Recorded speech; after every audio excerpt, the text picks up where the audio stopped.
श्रीमद भागवत महापुराणम स्कंद 4 अध्याय 8 ध्रुवाचे वनात जाणे।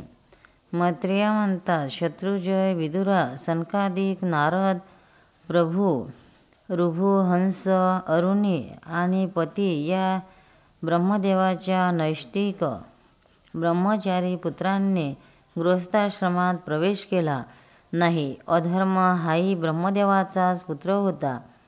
त्याच्या पत्नीचे नाव मुषा असत्य होते। तिला दंभ आणि माया अशी 2 मुले झाली।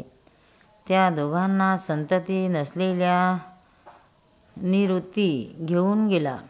हे बुद्धिमान विदुरा, दंभ आणि माया यांच्यापासून लोभ आणि निकृती लबाडी यांचा जन्म झाला। त्यांच्यापासून क्रोध आणि हिंसा, तसेच त्यांच्याही पासून कली, कलह आणि त्यांची बहीण दुरुस्ती, अपशब्द उत्पन्न झाले। हे साधू शिरोमणी, नंतर कलह आणि दुरुस्तीपासून भय आणि मृत्यूला उत्पन्न केले। तसेच या दोघांच्या संयोगाने यातना आणि निरय नरक ही जोडी उत्पन्न झाली। हे विदुरा, अशा प्रकारे मी संक्षेपाने तुला प्रलयाचा कारण असा हा अधर्माचा वंश सांगितला। हे वर्णन अधर्माचा त्याग करून पुण्य संपादनाला कारणीभूत होते, म्हणून याचे वर्णन 3 वेळा ऐकून मनुष्य आपल्या मनाची मलिनता दूर करतो। हे कुरुनंदना, आता मी श्रीहरीचे अंश ब्रह्मदेव यांच्या वंशाने उत्पन्न झालेल्या पवित्र कीर्ती महाराज स्वयंभू मनुच्या पुत्राच्या वंशाचे वर्णन करतो। महाराणी शतरूपा आणि तिचा पती स्वयंभू मनु यांच्यापासून प्रियवत आणि उत्तानपाद हे 2 पुत्र झाले। भगवान वासुदेवाच्या कलेपासून उत्पन्न झाल्यामुळे हे दोघे जगाचे रक्षण करण्यात तत्पर असत। उत्तानपादाच्या सुनीती आणि सुरुची नामक 2 पत्न्या होत्या।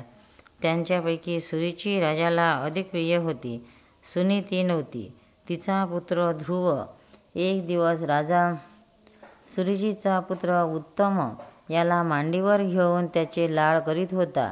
त्याच वेळी ध्रुवसुद्धा मांडीवर बसून इच्छित होता, परंतु राजाने त्याला बसू दिले नाही। त्यावेळी अत्यंत गर्विष्ठ सुरुचीने आपल्या सवतीचा पुत्र ध्रुव याला तसे करताना पाहून रागाने राजासोबत म्हटले, मुला, तुला राजसिंहासनावर बसण्याचा अधिकार नाही, कारण तू माझ्या पोटी जन्माला आला नाहीस। तू अजून लहान आहेस। तू दुसऱ्या कोणत्या तरी स्त्रीच्या पोटी जन्म घेतला आहेस, हे तुला अजून माहीत नाही। म्हणूनच तू आता दुर्लभ गोष्टीची इच्छा करीत आहेस।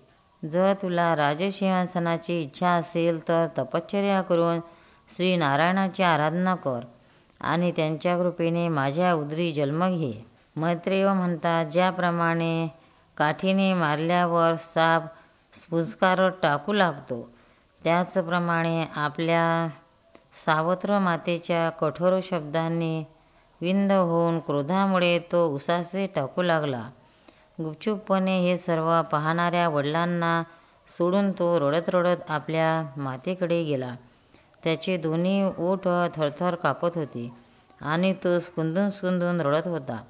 सुनीतीने मुलाला मांडीवर घेतले आणि जेव्हा महालातील दुसऱ्या लोकांकडून सुरुचीने बोललेले तिचे ऐकले, तेव्हा तिलासुद्धा फार दुःख झाले। तिचा धीर सुटला। वणव्याने होरपलेल्या वेलीप्रमाणे ती शोकाने संतप्त होऊन विलाप करू लागली। सवतीचे बोलणे आठवून तिच्या कमळासारख्या नेत्रातून अश्रू वाहू लागले। ती बिचारी आपल्या दुःखाला अंत नाही असे पाहून सुस्कारे टाकीत ध्रुवाला म्हणाली, पुत्रा, तू दुसऱ्याचे वाईट चिंतू नकोस, कारण जो मनुष्य दुसऱ्यांना दुःख देतो त्याला स्वतःच त्याचे फळ भोगावे लागते। सुरुची जे काही म्हणाली ते योग्यच आहे, कारण महाराजांना माझी पत्नी म्हणून स्वीकार करण्याची लाज वाटते। तू मज अभागीच्या पोटी जन्म घेतलास आणि माझ्याच दुधावर वाढलास. बाळ, तुझी सावत्र माता जे म्हणते ते द्वेषबुद्धी सोडून कर. जर तुला राजकुमार उत्तमाप्रमाणे राजसिंहासनावर बसण्याची इच्छा असेल तर भगवंताच्या चरणकमलाची आराधना कर. जगाचे पालन करण्यासाठी सत्वगुणांचा अंगीकार करणाऱ्या त्या श्रीहरीच्या चरणाची आराधना करूनच श्री ब्रह्मदेवांना तसेच मन आणि प्राण जिंकणाऱ्या मुनींनाही ते वंदनीय असे सर्वश्रेष्ठ पद प्राप्त झाले. तसेच तुझे आजोबा स्वयंभू म्हणून सुद्धा मोठमोठी दक्षिणा घ्यावी लागणाऱ्या यज्ञाच्या द्वारा अनन्य भावाने त्याच भगवंताची आराधना केली होती. म्हणूनच त्यांना इतरांना अत्यंत दुर्लभ अशी इहलौकिची सुखे, पारलौकिक सुखे आणि शेवटी मोक्षसुख प्राप्त झाले. बाळा, तू सुद्धा त्या भक्तवत्सल श्री भगवंताचाच आश्रय घे. जन्ममृत्यूच्या चक्रातून सुटण्याची इच्छा करणारे मुमुक्षू लोक नेहमी त्यांच्यातच चरणकमळाच्या मार्गाचा शोध करीत असतात. तू स्वधर्म पालनाने पवित्र झालेल्या आपल्या चित्तामध्ये श्री पुरुषोत्तम भगवंतांना बसवून अन्य सर्वांचे चिंतन सोडून केवळ त्याचेच भजन कर. अरे, त्या कमल दललोचन श्रीहरींना सोडून मला तर तुझे दुःख दूर करणारा दुसरा कोणीच दिसत नाही. पा, जिला प्रसन्न करण्यासाठी ब्रह्मदेव आदी अन्य देव धुंडत असतात, ती कमलधारिणी श्रीलक्ष्मीसुद्धा नेहमी त्या श्रीहरींनाच शोधत असते. मैत्रेय म्हणतात, इष्ट वस्तूच्या प्राप्तीचा मार्ग दाखवणारे आईचे बोलणे ऐकून ध्रुवाने बुद्धीने आपले मन स्थिर केले आणि तो पित्याच्या नगरातून बाहेर पडला. हा सर्व वृत्तांत ऐकून आणि ध्रुवाची इच्छा ओळखून नारद तेथे आले. त्यांनी ध्रुवाला मस्तकावर आपला पापनाशक हात फिरवून मनोमन आश्चर्यचकित होऊन म्हणाले, मानभंग सहन न होण्याच्या क्षत्रियाचे तेज पहा ना. हा मुलगा लहान असून सुद्धा त्याच्या हृदयामध्ये सावत्र मातेच्या कटुवचनाचे घर केले आहे. नारद म्हणाले, मुला, खेळण्या बागडण्यात रमवण्याच्या या बालवयात काही बोलण्याने तुला मान किंवा अपमान होत असेल तर आम्हाला नाही वाटत. जर मानापमानासंबंधित म्हणशील तर मनुष्याच्या असंतोषाचे खरे कारण मोहाशिवाय दुसरे काहीच नाही. संसारात मनुष्याला आपल्या कर्मानुसारच मान अपमान किंवा सुखदुःख प्राप्त होते. म्हणून बापरे, भगवंताच्या लीलेचा विचार करून बुद्धिमान माणसाने दैवामुळे जी परिस्थिती आली असेल त्यातच संतुष्ट राहावे. आता मातेच्या उपदेशाप्रमाणे तू योग साधनांद्वारे ज्या भगवंताची कृपा प्राप्त करून घेण्यासाठी चालला आहेस त्यांना प्रसन्न करून घेणे सामान्य माणसांना अवघड आहे असे मला वाटते. योगी लोक अनेक जन्मात अनासक्त राहून समाधी योगाच्या द्वारा मोठमोठ्या कठोर साधना करतात, परंतु भगवंताच्या स्थानाचा त्यांना पत्ता लागत नाही. म्हणून तू हा व्यर्थ हट्ट सोडून दे आणि घरी परत जा. मोठा झाल्यावर जेव्हा परमार्थ साधनेची वेळ येईल तेव्हा त्यासाठी प्रयत्न कर. विद्या त्याच्या विधानानुसार जे काही सुखदुःख प्राप्त होईल त्यातच चित्त संतुष्ट ठेवणारा पुरुष मोहमय संसारातून पार पडतो. आपल्यापेक्षा अधिक गुणवान असणाऱ्याला पाहून प्रसन्न व्हावे. जो गुणात कमी असेल त्याच्यावर दया करावी आणि जो आपल्या समान गुणवान असेल त्याच्याशी मित्रत्वाचा भाव ठेवावा. असे करण्याने दुःखाचे तो खचून जात नाही. ध्रुव म्हणाला, भगवान, सुखदुःखामुळे ज्याचे चित्त चंचल होते त्याच्यासाठी कृपा करून आपण शांतीचा हा चांगला उपाय सांगितला आहे.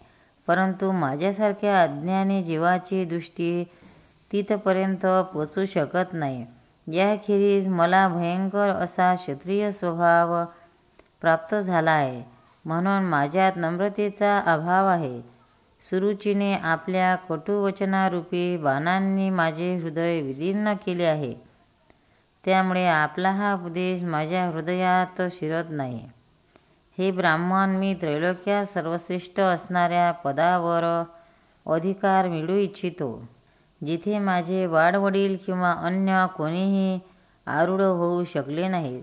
त्यांच्या प्राप्तीसाठी आपण मला एखादा चांगला मार्ग सांगा. आपण भगवान ब्रह्मदेवाचे पुत्र आहात आणि जगाच्या कल्याणासाठीच ही वीणा वाजविता. सूर्याप्रमाणे त्रैलोक्यात संचार करीत आहात.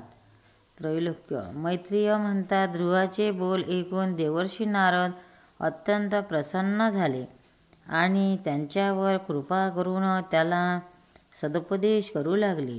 नारद म्हणाले, पुत्रा, माझ्या मातेने तुला जो सांगितला तोच तुझा परम कल्याणाचा मार्ग आहे. म्हणून तू एकाग्र चित्ताने भगवान वासुदेवाचेच भजन कर.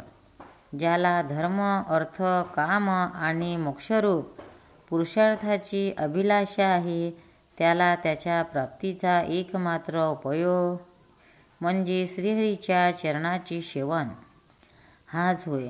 म्हणून मुला, तुझे कल्याण असो. आता तू यमुना नदीच्या तटावरील परमपवित्र मधुवनात जा. तिथे श्रीहरीचा नित्य निवास आहे. तिथे कालिंदीच्या पवित्र जलामध्ये त्रिकाल स्नान करून, नित्यकर्म करून, विधीनुसार आसन घालून त्यावर बैस. नंतर पूरक, कुंभक आणि रेचक या तिन्ही प्रकारच्या प्राणायामाने हळूहळू प्राण, मन आणि इंद्रियांचे दोष घालवून धैर्ययुक्त मनाने परम गुरु श्री भगवानांचे ध्यान कर.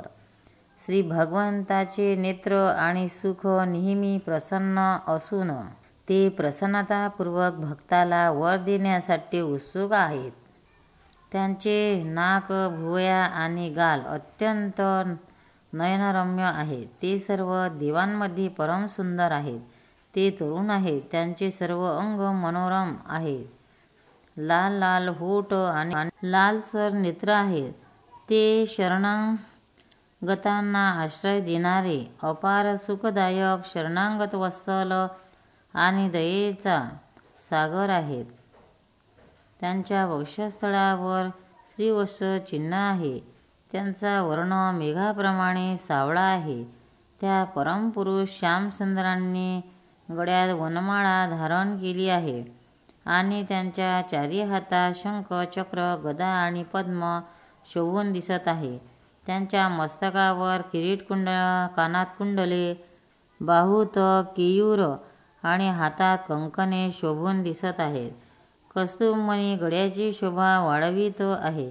तसेच त्यांनी रेशमी पितांबर परिधान केला आहे. त्यांच्या कटिप्रदेशावर सुवर्णाचा कमरपट्टा आणि पायात सुवर्णाचे नुपुर शोभून दिसत आहेत. भगवंताचे स्वरूप अत्यंत दर्शनीय, शांत, तसेच मन आणि डोळ्यांना आनंदित करणारे आहे. जे लोक प्रभूची मानसपूजा करतात, त्यांच्या अंतःकरणात ते हृदयकमलांच्या कर्णिकेवर आपल्या नख मणिमंडित मनोहर चरणांना स्थापित करून विराजमान होतात. अशा प्रकारे धारणा करीत करीत जेव्हा चित्त स्थिर आणि एकाग्र होईल, तेव्हा त्या वरदायी प्रभूचे मनोमन अशा प्रकारे ध्यान करावे की ते आपल्या प्रेमपूर्ण दृष्टीने मंद मंद हास्य करीत आपल्याकडे पाहत आहेत. भगवंताच्या मंगलमय मूर्तीचे अशा प्रकारे निरंतर ध्यान केल्याने मन लवकरच परमानंदात बुडून तल्लीन होऊन जाते आणि पुन्हा तिथून मागे फिरत नाही. हे राजकुमारा, या ध्यानाबरोबर ज्या परमगुह मंत्राचा जप केला पाहिजे तो पण सांगतोय. याचा 7 रात्री जप केल्याने मनुष्याला आकाशात संचार करणाऱ्या सिद्धाचे दर्शन होते. ओम नमो भगवते वासुदेवाय या मंत्राने देशकालाचा विचार करून बुद्धिमान माणसाने अनेक प्रकारच्या पूजा साहित्याने भगवंताची द्रव्यमय पूजा करावी. प्रभूचे पूजन पवित्र पाणी, फुले, फळे, वनातील कंदमुळे, पूजेला योग्य अशी कोवळी पाने, वल्कले, त्यांना प्रिय तुळस इत्यादी अर्पण करून करावे. पाषाण इत्यादींची मूर्ती मिळाली तर तिचे, नाही तर पृथ्वी, पाणी इत्यादी मध्येही भगवंताची पूजा करावी. नेहमी संयतचित्त, मननशील, शांत आणि मौन धारण करून रानातीलच वस्तूंचा परिमित आहार घ्यावा. याखेरीज पुण्यकीर्ती श्रीहरी अनिर्वचनीय अशा आपल्या मायेच्या द्वारा आपल्याच इच्छेने अवतार घेऊन जी जी मनोहर कार्य करतात त्यांचे मनोमत चिंतन करीत राहावे. प्रभूच्या पूजनासाठी पूर्वी ज्या ज्या उपचाराचे विधान सांगितले आहेत ते मंत्रमूर्ती श्रीहरींना द्वादशाक्षर मंत्राने अर्पण करावेत. अशा प्रकारे जेव्हा हृदयस्थित श्रीहरीचे मन, वाणी आणि शरीराने भक्तिपूर्वक पूजन केले जाते तेव्हा ते निश्चल भावाने चांगल्या तऱ्हेने भजन करणाऱ्या आपल्या भक्ताची श्रद्धा वाढवितात आणि त्यांना त्याच्या इच्छेनुसार धर्म, अर्थ, काम किंवा मोक्षरूप कल्याण प्रदान करतात. जर उपासकाला इंद्रियासंबंधी भोगाबद्दल वैराग्य असेल तर त्याने मोक्षप्राप्तीसाठी अत्यंत भक्तिपूर्वक अखंड भगवंताचे भजन करावे. श्री नारदांनी असा उपदेश केला तेव्हा राजकुमार ध्रुवाने त्यांना प्रदक्षिणा घातली आणि नमस्कार केला. त्यानंतर तो भगवंताच्या चरणचिन्हांनी अंकित अशा परमपवित्र मधुवनात गेला. ध्रुव तपोवनात निघून गेल्यावर नारद उत्तानपादाच्या मालाहात पोचले. राजाने त्याचे यथायोग्य उपचारांनी पूजन केले. तेव्हा त्यांनी आरामात आसनावर बसून राजाला विचारले. श्री नारद म्हणाले, राजन, तुमचे मुख म्लान झाले आहे. तुम्ही बऱ्याच वेळापासून कोणत्या विचारात गढला आहात? तुमचा धर्म, अर्थ आणि काम यापैकी कशात कमतरता तर आली नाही ना? राजा म्हणाला, ब्राह्मण, मी श्रीलंपट आणि निर्दयी आहे. अरे रे, मी माझ्या 5 वर्षाच्या अतिशय बुद्धिमान मुलाला त्याच्या मातेसह घराच्या बाहेर काढले. त्यांचे कमळासारखे कोमल मुख भुकेने म्लान झाले असेल. तो थकून जाऊन कुठे रस्त्यातच पडला असेल. मुनिवर्य, त्या असहाय्य मुलाला वनामध्ये एखाद्या लांडग्याने खाऊ नये म्हणजे झाले. अहो, पत्नीचा गुलाम झालेला माझा दुष्टपणा तर पहा. जो प्रेमाने माझ्या मांडीवर बसून पाहत होता त्या बाळाला मी दृष्टीने बसू दिले नाही की हो? श्री नारद म्हणाले, राजन, तू आपल्या मुलाची मुळीच काळजी करू नकोस. त्याचे रक्षणार्थ भगवान आहेत. तुला त्याच्या प्रभावाची कल्पना नाही. त्याचे यश जगभर पसरणार आहे. तो मुलगा लोकपालांनाही अशक्य करणारे काम करून लवकरच तुझ्याकडे परत येईल. तोच तुझे यश वाढविल. मैत्रेय म्हणतात, देवर्षी नारदाचे हे बोलणे ऐकून उत्तानपाद राजा राजाबाबत उदासीन होऊन मुलाची चिंता करू लागला. इकडे ध्रुवाने मधुवनात जाऊन यमुना नदीत स्नान केले आणि त्या रात्री पवित्रतापूर्वक उपवास करून श्रीनारदाच्या उपदेशानुसार एकाग्र चिंताने श्रीनारायणाच्या उपासनेला प्रारंभ केला.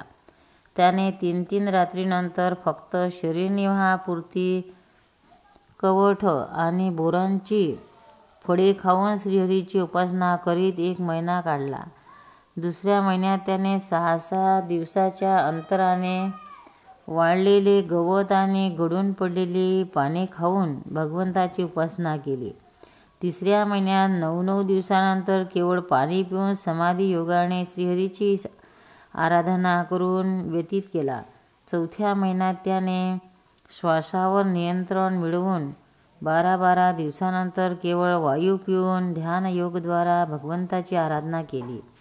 5व्या महिना लागल्यावर राजकुमार ध्रुव श्वासावर नियंत्रण मिळवून परब्रह्माचे चिंतन करीत एका पायावर खांबाप्रमाणे निश्चल उभा राहिला. त्याच वेळी त्याने शब्दादी विषय आणि इंद्रियांचे नियामक आपले मन सर्व बाजूंनी खेचून घेतले आणि हृदयस्थित श्रीहरीच्या स्वरूपाचे चिंतन करीत आपले चित्त दुसरीकडे कोठेही जाऊ दिले नाही. जेव्हा त्याने महदादी तत्वाचा आधार आणि प्रकृती व पुरुषाचेही अधीश्वर अशा परब्रह्माच्या ठिकाणी धारणा केली, त्याच वेळी उत्पन्न झालेल्या त्याच्या तेजाने तिन्ही लोकांचा थरकाप झाला. जेव्हा तो राजकुमार एका पायावर उभा राहिला तेव्हा त्याच्या अंगठ्याने पृथ्वी दबली जाऊन एखाद्या हत्ती नावेवर चढवल्यावर ती नाव अशी पदोपदी डाव्या उजव्या बाजूला हेलकावे जाते तशी डगमगू लागली. ध्रुव आपली इंद्रियाद्वारे आणि प्राण खेचून धरून अनन्य बुद्धीने जेव्हा विश्वात्मा श्रीहरीचे ध्यान करू लागला तेव्हा त्याची समाविष्ट प्राणाशी अभिन्नता झाल्याने सर्व जीवांचा श्वासोश्वास रोखला गेला. त्यामुळे सर्व लोक आणि लोकपाल श्वास अभागी घाबरून जाऊन श्रीहरींना शरण गेले. देव म्हणाले, भगवान सर्व स्थळावर जंगम जीवाच्या शरीरातील प्राण एकदमच रोखला गेला आहे असा अनुभव यापूर्वी आम्हाला कधी आला नव्हता. आपण शरणागताचे रक्षण करणारे आहात.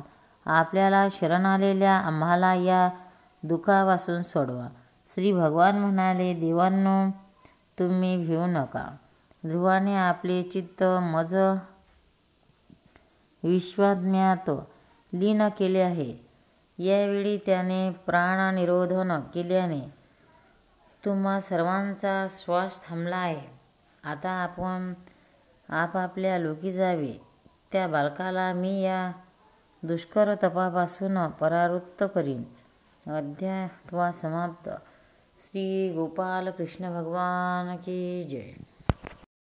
भक्तांनो, व्हिडिओ आवडल्यास व्हिडिओला लाईक करा, शेअर करा, सबस्क्राईब करा. तसेच बाजूला असलेल्या बेलवर क्लिक करा म्हणजे याच्या पुढील सर्व व्हिडिओ तुम्हाला सर्वात आधी मिळत जातील. जय श्री कृष्ण.